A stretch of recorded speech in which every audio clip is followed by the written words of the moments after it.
This is my special commentary, where we discuss issues concerning movies, TV, and games, as well as tech of a general nature. I am your host, Shadow00 Knight, and I hope this finds you well. Hope everyone's doing good. Hope you all are doing happy and doing blessed and doing overall safe. So, as I'm getting ready to do my special commentary on Summer Games Fest, I look over on X and I see Call of Duty is trending. And then I find out why. The reveal teaser, which ain't a full trailer, just a tease of what's to come, dropped for the next Call of Duty game, which is going to be called Call of Duty Black Ops 7. Alright. Now, I'm going to kind of break this special commentary up into several parts, okay? We're going to start with the trailer and move on from there. So, ladies and gentlemen, this here is my special commentary concerning the reveal teaser, not trailer, but teaser for Call of Duty Black Ops 7, which was formerly known as Call of Duty 2025.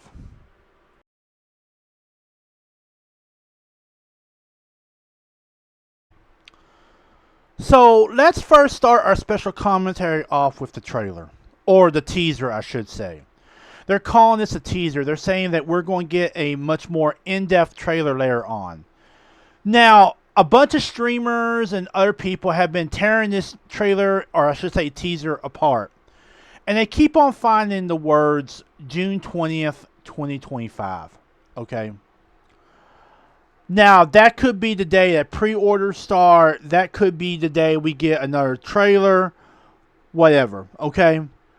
But something's going to happen on that day concerning Call of Duty. Alright? I think it's going to be the day we get both a trailer and pre-orders. Okay? But anyway, we got this teaser at the end of the Xbox Live conference at Summer Games Fest. Okay. Off the bat, let me just say, this is a good trailer. Okay.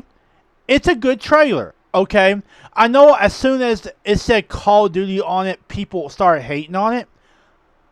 I'm not going to hate on it just because it says Call of Duty. Because it was a good trailer. I enjoyed this trailer. I thought this was a really well done trailer. And if there's one thing that Call of Duty knows how to do, whether you're talking about Infinity Ward, Sledgehammer, Raven, whoever, Treyarch, alright, they know how to do trailers, okay? They know how to do trailers. But let's still take a look at this trailer, and I'll give you some of my thoughts and opinions on it. Okay, and then afterwards we'll talk a little bit more about Call of Duty in general and just my overall thoughts on everything. Welcome to the Guild. Now, let's get started off early right here. You look at this robot, and if you've ever played Infinite Warfare, he should look very familiar. He should look almost as familiar as Ethan from Infinite Warfare. Okay? And I think that with the whole idea of them now consolidating all the Call of Duty universes into one continuous timeline now, from the Modern Warfare stuff to the Black Ops stuff, I think that they're now basically saying that everything is going to be connected. Whether you play Modern Warfare or Black Ops or the World War II stuff or even Advanced Warfare, Infinite Warfare, and maybe even Ghosts. Okay? Everything's going to be connected. Everything is going to be a part of one seamless timeline now. Okay? And I think this is really the first hint of this by seeing a robot that looks very similar to Ethan from Infinite Warfare in a Black Ops game. Okay? We have been expecting you. Please, follow me. You already know us as a global tech leader. Our software, our systems, combined with our skilled team, is designed to save lives. Your years of service have shown you the importance of our work. Here. Now, this right here, we will come to know as David Mason. And that name is important. Because David Mason is the son of Alex Mason. All right. He was the main character in 2 Black Ops games. Okay. Now, in Black Ops 2, you played as David Mason, but you would also play as Alex Mason as well. In Black Ops 1, you played as Alex Mason, who had basically been brainwashed. Okay. And I think that's going to play into it later on, and I'll explain why. But this is Alex Mason's son, David. Okay. In Black Ops 2, you played as David, and you went and you played the game as him. Okay. You'll witness the global scope of that mission in action. Let me introduce you to our esteemed visionary.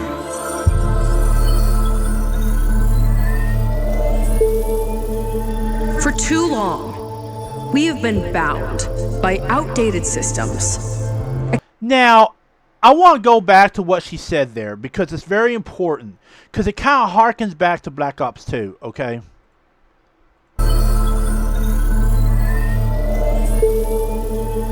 For too long, we have been bound by outdated systems. Now, what is she talking about there? Okay? I mean, basically, what is she talking about? And why is that important? So, in Black Ops 2, there was a revolutionary group called Cordis D that was run by Raul Menendez. Okay? This group basically wanted to bring down all the nations of the world and change the way the world was governed. Okay? And in doing so, they used a computer virus to take control of all of the drones of the United States, try to attack China, and basically try to create a war between China and the United States that would change the world and change the way nations were run. Okay? And in Black Ops 2, you stopped them, but you also had a choice of either killing Menendez or letting him be sent to trial. You had a choice of either saving Karma, the hacker who created the virus, or killing her and letting her be killed in the game. Okay? Black Ops 2, if nothing else, gave you an open-ended type of ending that I think really drew fans in. Okay? So yeah, I think that the guild has basically taken the ideology of Cordis D, and they'll probably end up being some type of extension of Cordis D, and basically applying it to the corporate world, to the world of technology and corporations and whatnot. Okay? Accepting limitations instead of redefining them. The Guild is safeguarding tomorrow, now. We are pioneering. Now, you look here and you see all these different types of drones. I want to be clear on this, okay? I do not think these are just multiplayer-only assets. I think that these will be kill streaks in the game, okay? Things that you could call upon to assist you in the combat of multiplayer. But I do think that this is going to be a major campaign point. Okay, so one of the things that many, whether you're talking about movies, books, games, whatever, do is they take inspiration from the real world. Okay? Over the past couple of years, 2 things have begun to dramatically change in the world. And that has been drones and how drones are used in combat, and AI. And I think both will play into this game's campaign in some way, shape, or form. Okay? I think that they're going to take what's happened in the world and how drone warfare has changed the changing landscape of the battlefield, and they're going to apply it to the campaign. And I think later on we're going to talk about AI. I think there also will talk about how AI is changing the battlefield as well. Okay? But I do think that drones, what you're seeing here, these drones, are not just going to be kill streaks, but they're going to be a big part of the campaign. The future of protection worldwide. Our advancements are designed to elevate everyday life, reshaping the future of technology. Technology. Now, a lot of people have been talking about the butterfly effect and the power of choice. Okay. And they've been focusing on the butterfly. Okay. The butterfly flying around and that sort of thing.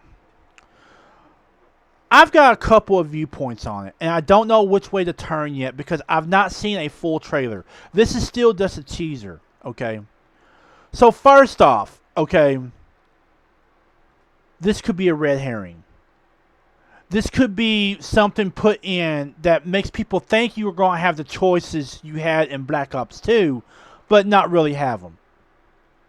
Secondly, this could be some type of virtual thing where what you're seeing here is virtual, okay? Not really there. And you'll see why I believe that here in a second, okay? Or third, this could really be indicating the butterfly effect. This could really be indicating that you are going to have the power to determine choices and that your choices will have consequences, okay? Just like in the original Black Ops 2, that your choices will have consequences, okay? On a global scale. And like I said before, I really don't know which way I'm leaning yet on this, okay? I really don't know which way I'm leaning yet. Because this is still just a teaser, I want to learn more information. I'm hoping that they are going to give you the power of choice. That they are going to give you choices by which will affect the outcome of the game and give you different endings. But it could also be a red herring. Something to make us think that, but not really happen. We've had red herrings before, and I really hope this is not one of them. Technology on a global scale. I'm Emma Kagan, CEO of the Guild. So, if you listened in the background, you heard the woman's name, okay? And we're going to jump back so that way you can actually hear and really try to hear the woman's name, okay? I'm Emma Kagan. Okay, so when I first heard this, I thought it was Emma Cahill, okay? Her real name is Emma Kagan, okay? But the name Emma Kagan, okay? Now, if you go to her fandom page, her wiki page, okay, all it says right now is that she's the chief executive officer of the Guild, a weapons manufacturer, tech company, and that she's going to be a main character in Black Ops 7, okay? And that she is being voiced by Kieran Shipka. I'm probably butchering that name. But the name, Emma Kagan, it is very similar to another name, Erin Cahill. Okay? Now, who is Erin Cahill? She voiced Karma in Call of Duty Black Ops 2. She was the voice of Chloe Karma Lynch in Call of Duty Black Ops 2. The woman who created the virus that allowed Menendez to take control of all the drones. Okay? So, I'm about to go really conspiracy theory here. I have to wonder, okay, is there a connection between Karma and Emma? Because I just don't find it a coincidence that you have a character named Emma Kagan, okay? And her name sounds an awfully lot like Emma Cahill, the woman who voiced Karma in Black Ops 2, okay? I'm wondering if there's some type of connection between Karma and Kagan, okay? Because I just don't find it a coincidence that you have a character named Emma Kagan, and then the person who voiced Karma was called Erin Cahill. I just can't see there being a coincidence there. I think there's a connection. I'm just going to go out and say it. Just based on that, I think there is a connection between Karma and Kagan. Okay? And I think they're subtly telling us that there's some type of connection between Emma Kagan and Chloe Karma Lynch from Black Ops 2. And I think they don't want to just come out and say it, that they're giving us basically that there's a connection between the two. Okay? Just based on the fact that you have Erin Cahill, who voiced Karma in Black Ops 2, and her name sounding very similar to Emma Kagan, the main character in Black Ops 7. Okay? CEO of the guild.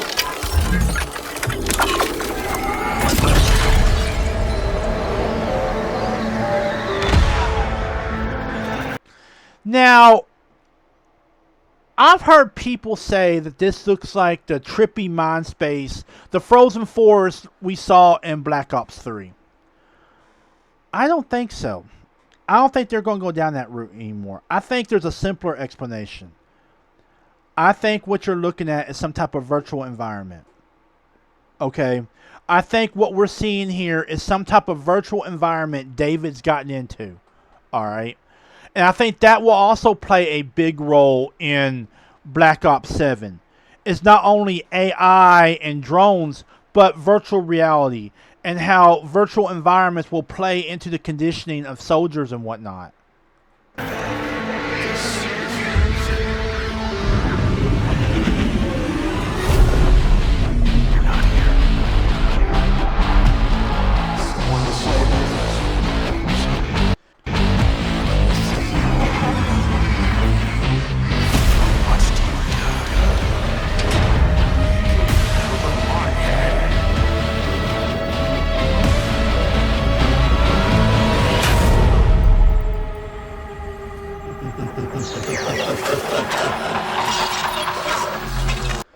Now, this scene right here is very reminiscent of Alex Mason being brainwashed by the numbers.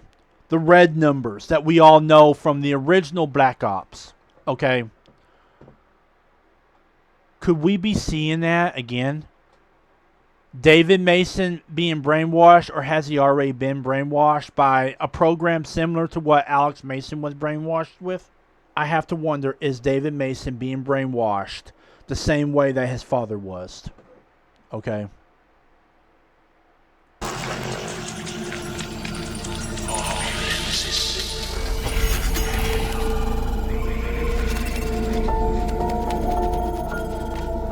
Fear is a powerful thing.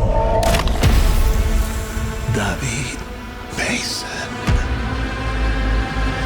Now here we have Raul Menendez. Okay. He was the main bad guy in Black Ops 2. We saw him, I think we saw him in Call of Duty Cold War as well. But here's the thing. You notice he doesn't have the patch on his eye. If you look at Black Ops 2, you notice he has a patch on his eye where he got injured fighting Alex Mason. Okay. Where's the patch? You still see the injury. Okay, but where's the patch at? And that's why I think that this is not really Raul Menendez, but some type of AI construct. Okay. And I think that this is where AI is going to play into it. Now, the way I figure this could mean multiple things. Okay. First off, it could mean that the canon of the new Black Ops universe, the new Call of Duty universe, is that you did not kill Menendez. He went to trial, escaped, and is now doing something to change the world again. That he's still on the same old kick of bringing down all the systems to change the world. Okay? Secondly, it could mean that this is some type of mental thing where we knew that at one point Raul Menendez kidnapped David Mason when he was still a child. Okay. Could Raul Menendez have done something to David, like implanted like a sleeper program in his head where basically it's kind of like the Manchurian Candidate sort of thing where David doesn't realize he's working for Raul Menendez, but he is? Or could this be some type of AI construct that Raul Menendez created just before he died, with the help of Karma? Because in the story, you had a chance to either save Karma or see her get captured by Raul Menendez, okay? Could the canon of the story be that Karma gets captured, and while she's under the control of Cordis D, she creates this AI of Raul Menendez, and that's what we're seeing here, okay? That's what we're seeing here is Raul Menendez AI continuing his work. And that's why I think that AI will play a big part in this. Because right now this could change, okay? When we get a proper trailer, this could change. But right now, I think that's what we're seeing here is some type of AI construct. Not a mental, Manchurian Candidate type of thing where it's a brainwashing type of thing. I think this is an AI construct that was created just before he died. All right, and that's what we're seeing here, and that's what David Mason is seeing. Okay. Menendez.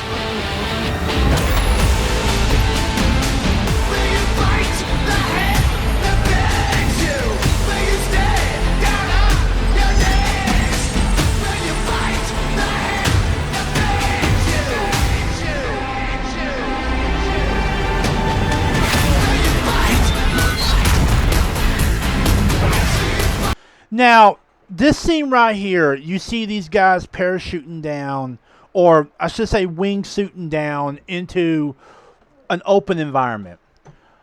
I think this is Warzone. I do not think this is the campaign. I think this is Warzone. Okay? I think that they are going, that since this is Black Ops 7, and since this is linked to Black Ops 2, and also linked a little bit to Black Ops 3, that we're going back to a more blackout version of Warzone, where you wingsuit down and whatnot, okay? So yeah, I think that this is not the campaign. I think this is Warzone, okay? Now, I think this is another kill streak. This will probably be like the air support kill streak. And I think this will be a multiplayer map. But if you notice, back here in the back, you see an overturned cruise ship. What cruise ship do we know from Call of Duty? Hijacked. Could that be alluding to the fact that Hijacked could either be coming at launch or later on in, say, a season or whatnot? Okay. I just find it funny that the cruise ship that we know from Hijacked is there. Okay. That right there, I think, is going to be another kill streak. Probably a high-level kill streak, and I'll show you.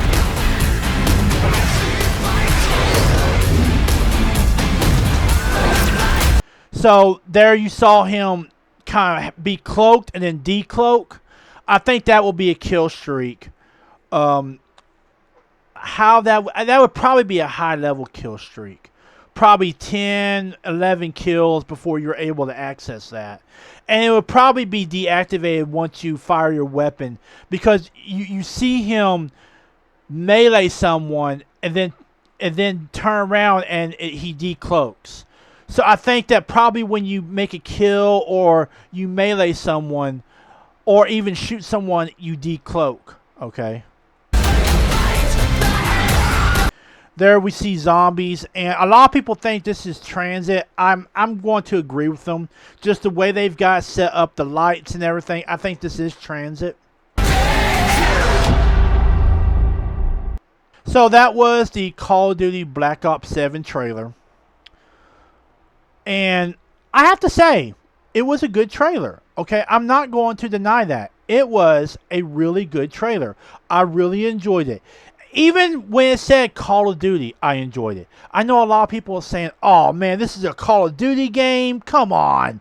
And I'm not going to hate on a trailer just because it's a particular game. If they did a good job on a trailer, I'm going to commend them for it. That's the one thing they know how to do, are good trailers. And they did a great job on this trailer. I'm going to admit that, okay? Even with it being a Call of Duty game, they did a good job on the trailer. Okay.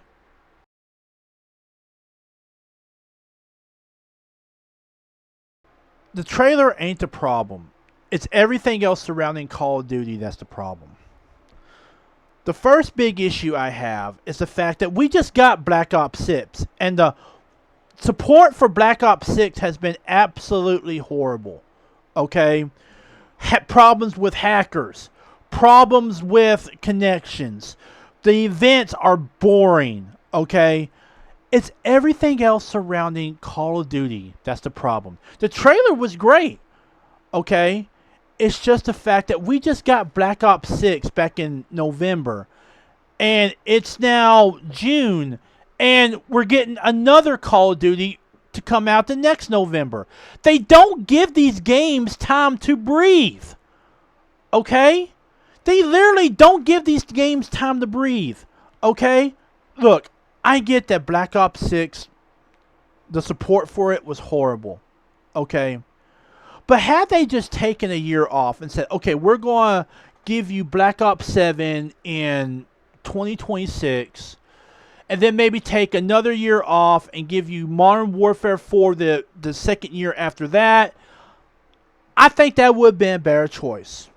You know, I had hoped that when Xbox got a hold of Call of Duty, because they just bought Activision, I was hoping that when Xbox got a hold of Call of Duty that they would not make the same mistakes that Activision had done and basically bring out a new version of the game every single year.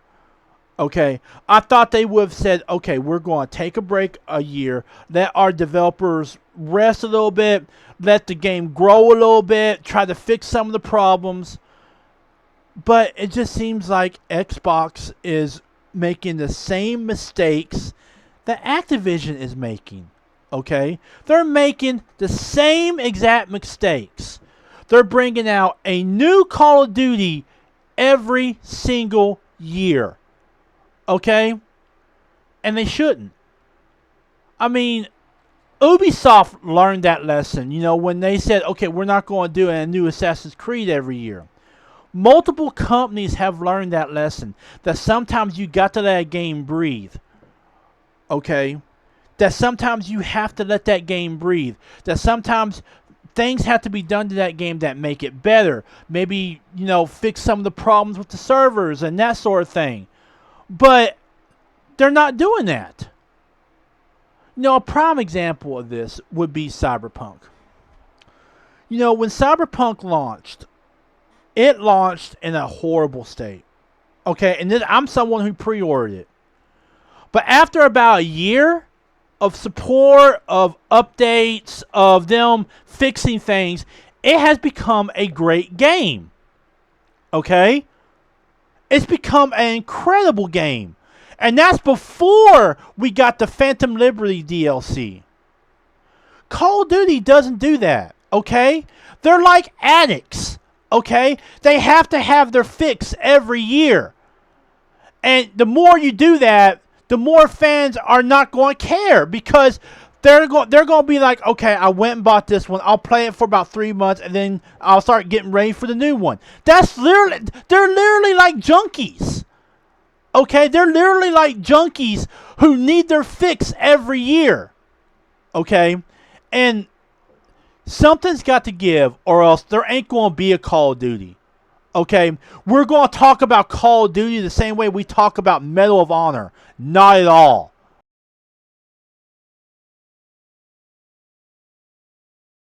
Another thing that is affecting my overall like or dislike of Call of Duty is the way they've got the matchmaking.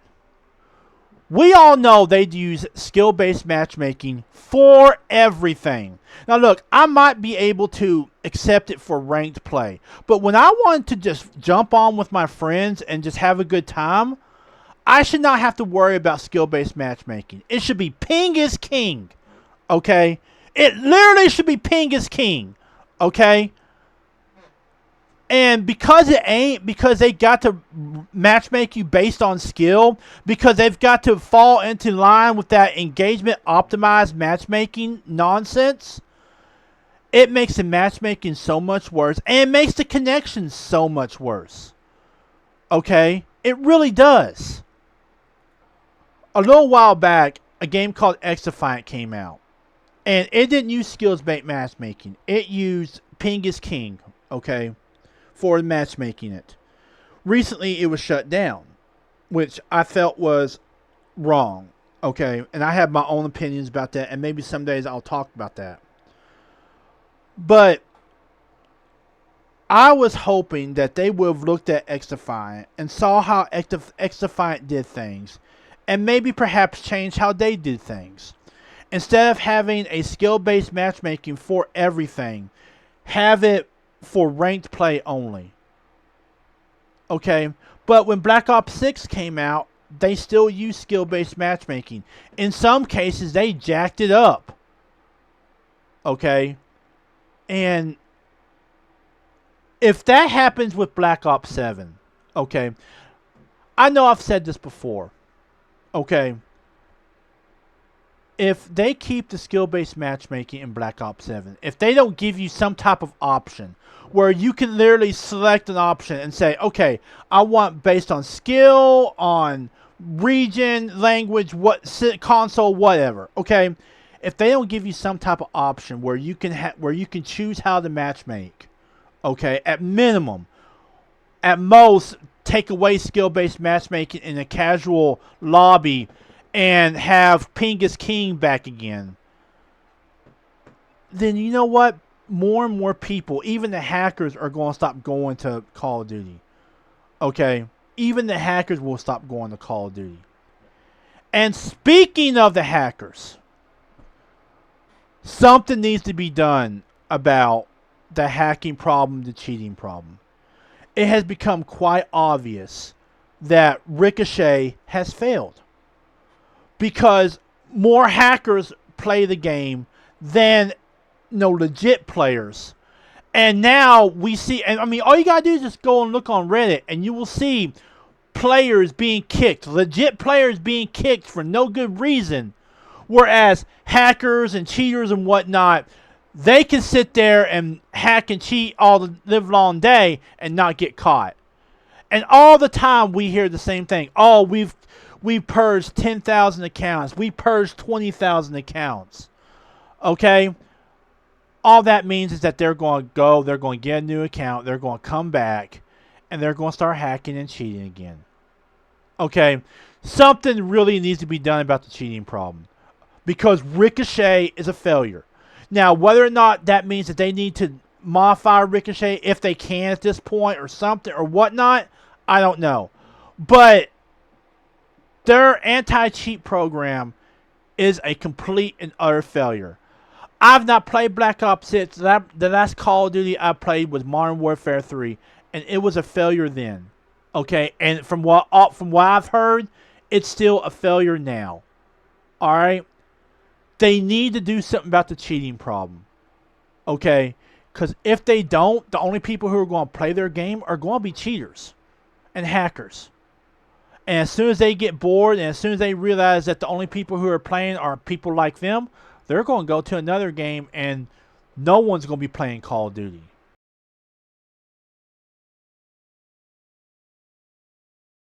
And one last thing that I think is kind of swirling around Call of Duty that really does sour what should be a great reveal. Okay? This should be a great reveal. The trailer was great. It's everything else that's surrounding Call of Duty, and that is their focus. Alright? Now, what do I mean by this? A game, a movie, a TV show can have only one focus. It can either be, its focus can either be greed or product. If it's greed, you're going to literally mine that well dry until you can't get any more, and then you're going to dump it by the wayside. If it's a product, you're going to listen to the fans. You're going to make a product that keeps the old fans but tries to draw in new fans. And then you'll worry a little bit about money. Look, I understand you've got to make money off a product. I'm not stupid. And I have come to terms with the fact that game companies are now going to have microtransactions in them. Okay?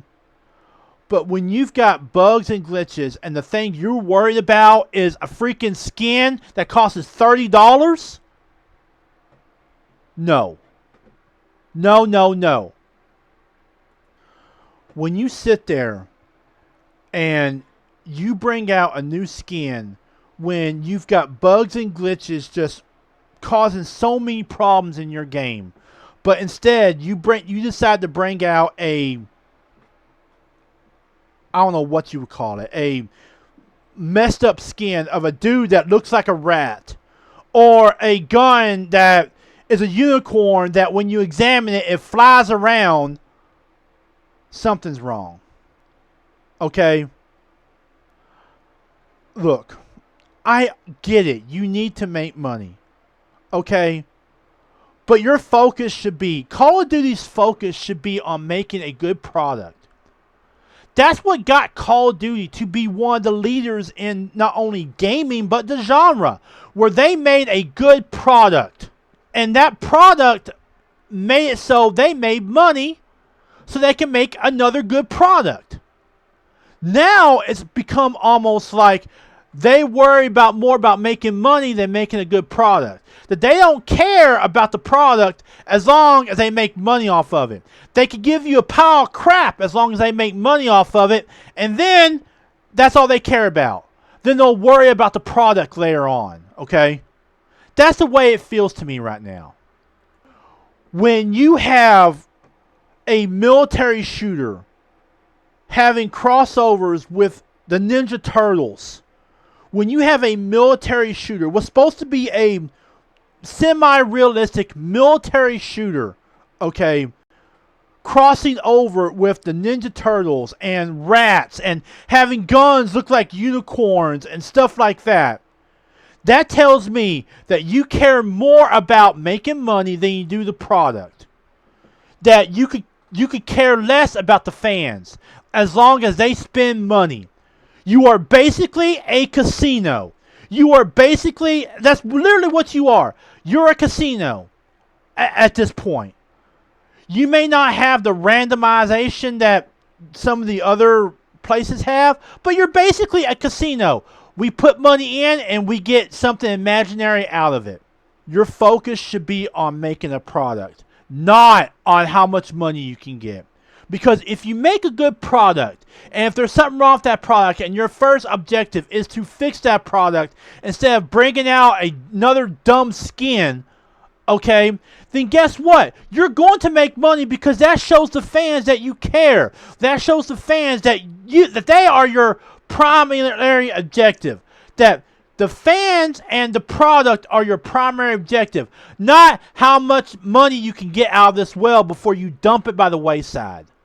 I've been a fan for Call of Duty for a long time.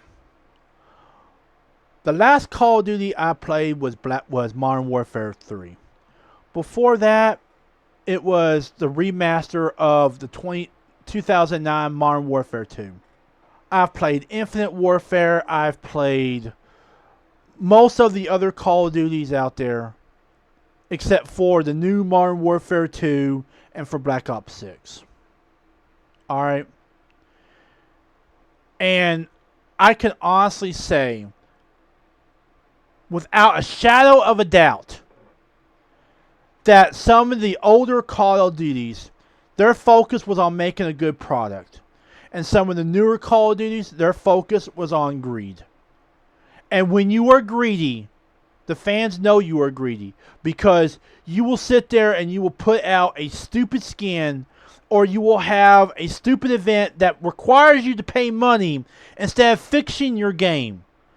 And and the fans know this, see this, and say, you know what? I'm not a casino goer.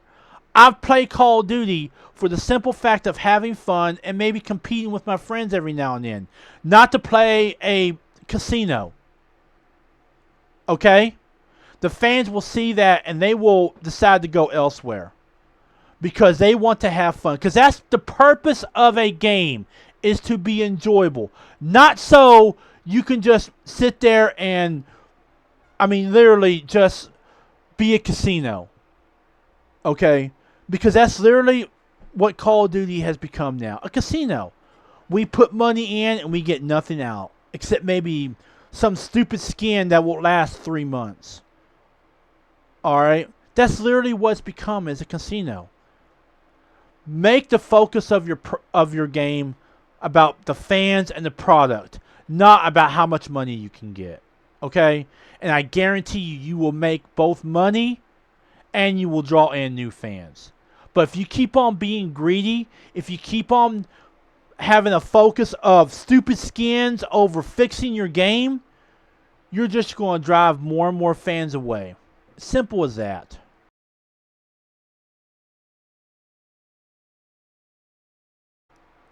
In closing, I want to say this. I should be excited for this Call of Duty. The trailer was great. It was a good trailer. Okay, I'm not.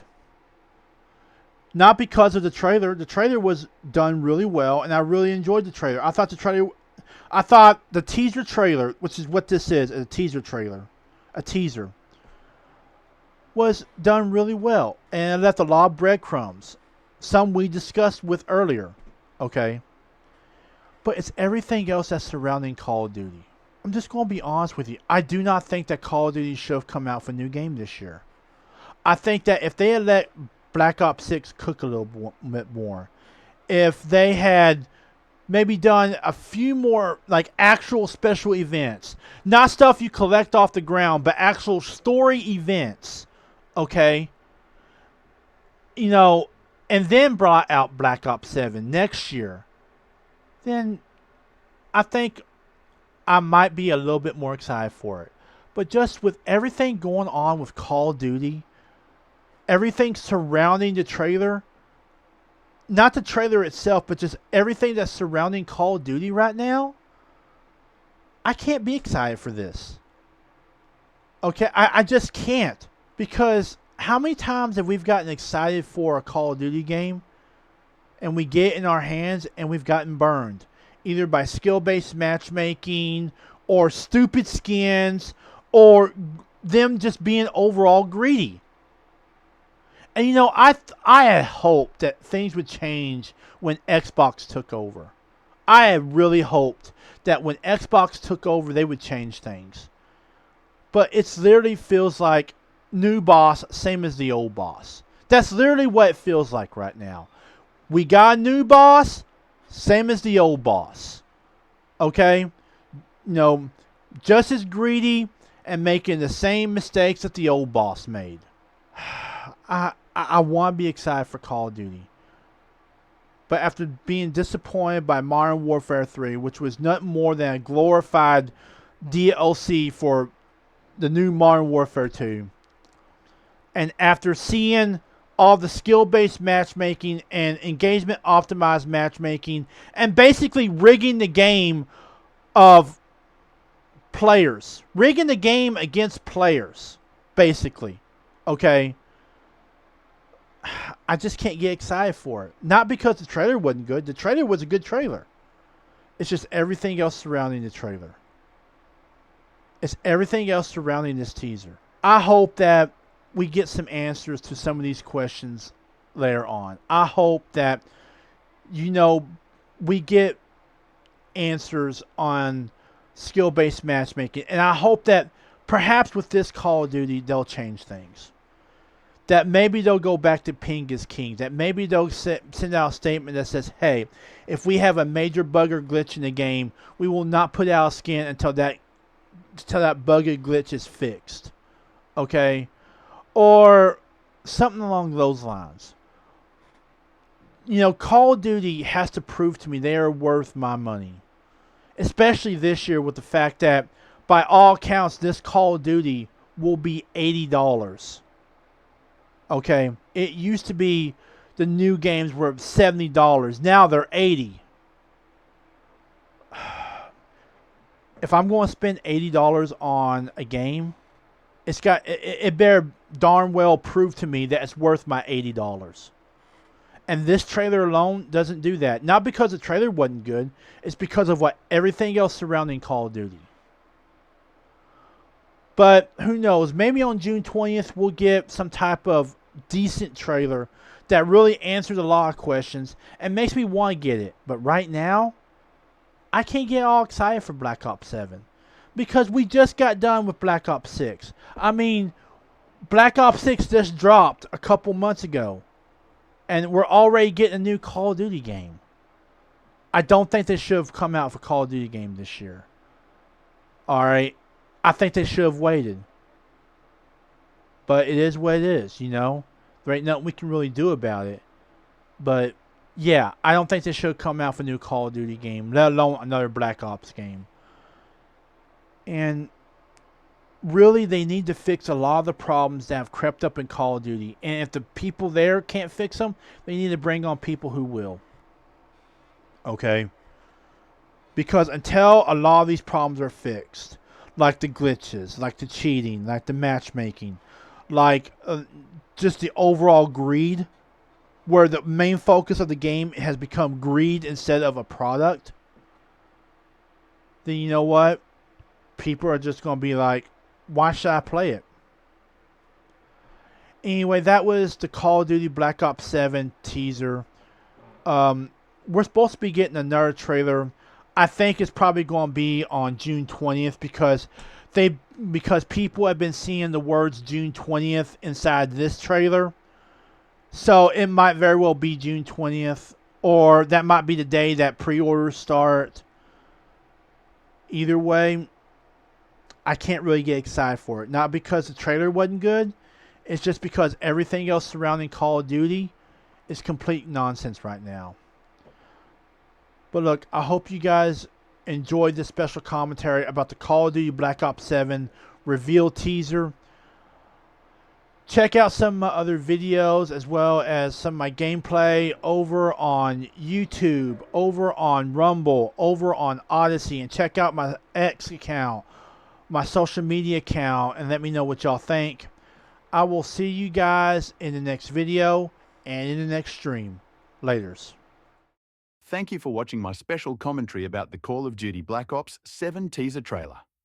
Please check out some of my other videos and my social media. If you can leave a like, a follow, and share this video. I will see you in the next video and the next stream. Laters.